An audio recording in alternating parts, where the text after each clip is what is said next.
Agora, falamos aí sobre assuntos que levam sempre ao receio do processo, né? Eu acho que quando a gente fala de direito religioso, isso é uma das preocupações que quem quer saber tá preocupado, né? Poxa, o que é que eu posso falar e fazer sem ser processado? E aí as perguntas então são: quais os riscos de processo assim que o cristão tem por viver a sua fé? Quem pode processar e por que motivos? Nós vivemos num ambiente, nesse momento da geracional, em que nós somos tanto sujeitos de direito quanto sujeitos de deveres. Então, o que nós precisamos? Nos comportar de uma maneira a ninguém dar contra nós uma palavra ruim, né? Nos portarmos como bons exemplos em tudo, mas nós vivemos num ambiente onde os valores já não são mais refletidos de acordo com a herança que a civilização recebeu. E isso se dá um nome até bonito hoje em dia, né? Que é a sociedade plural. Ou seja, não existe um bloco moral monolítico, nem todos bebem da mesma fonte. Portanto, nós vivemos um processo acelerado de deterioração da moralidade como um todo, como sociedade, né?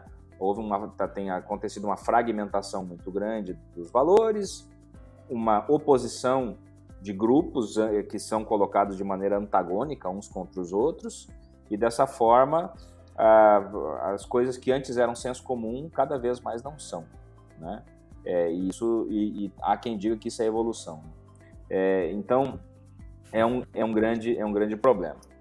Com relação a processo judicial, o que tem acontecido hoje, especialmente com líderes religiosos, tem sido essa desacomodação muito grande do que o Thiago estava falando antes sobre o discurso de ódio, ligado ao discurso religioso.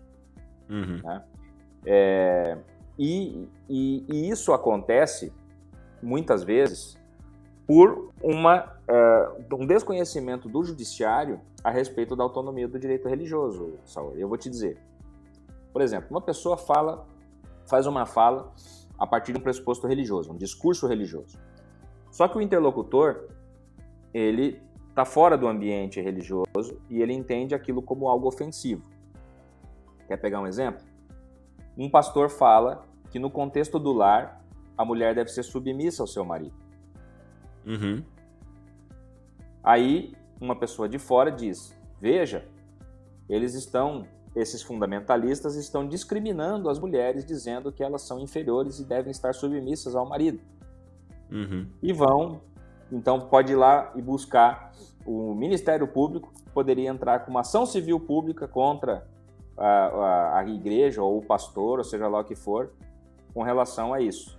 Que é um exemplo prático que está acontecendo nesse momento. O Thiago me corrija se eu estiver errado, mas eu acho que é na Bahia, uma placa de igreja dizendo só Jesus salva.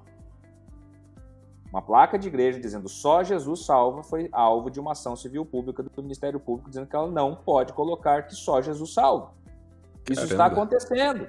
Isso eram coisas que há 20 anos, quando nós começamos a falar, as pessoas riam da nossa cara, dizendo isso jamais vai acontecer. Eu citei esse exemplo antes. Vocês estão enlouquecidos. E hoje é realidade. Então não é só o tema específico, que é muito complicado, da sexualidade humana, que gera esse tipo de situação, né? Nesse campo da sexualidade, inclusive, existem há muito tempo já juristas que diziam que enquanto a homossexualidade fosse vista como pecado, não haveria plenitude de liberdade, né? Então, esse é o ponto tão complicado que nós chegamos, né? É muito difícil nós escaparmos de uma realidade onde vai aumentar o número de processos. Ele vai aumentar, especificamente com relação a esses embates doutrinários. No Brasil ainda não está muito volumoso, mas está aumentando, né? Nós temos já casos fora do Brasil em que isso já tomou grandes proporções, e todas as vezes que nós tivermos um discurso religioso que pode soar ofensivo, infelizmente as pessoas estão cada vez mais sensíveis. Então, o soar ofensivo já parece ser uma ofensa direta.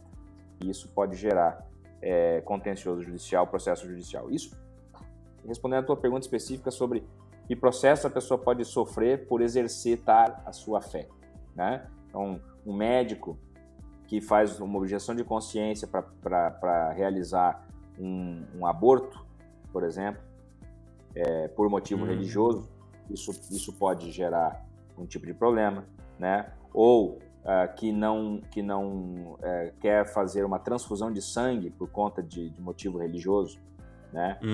Também isso pode gerar situações, né? A sala de aula é sempre um problema, uma grande tensão, né? De haver um respeito à liberdade religiosa no ambiente de trabalho. Isso também aconteceu agora há pouco tempo atrás, de uma empregada doméstica que recebeu uma indenização porque o empregador não queria que ela usasse adereços religiosos dentro de casa. Ela era de matriz africana, ela queria usar aquelas contas, né, que é aqueles colares religiosos que eles têm, e o empregador não queria que ela usasse. Ela saiu, demitiu-se, entrou na justiça. Então, existem vários embates, né? A observação de sábado, né? Hoje já virou lei até, inclusive, a possibilidade de fazer prova de concurso público para aqueles que guardam sábado, fazer em horário alternativo. Até a edição da lei tinha muito processo judicial. E isso também no Brasil acontece. Uma situação começa a gerar muito desajuste, vem lá uma lei para resolver. Então tem muito embate que está crescendo em torno do tema religião.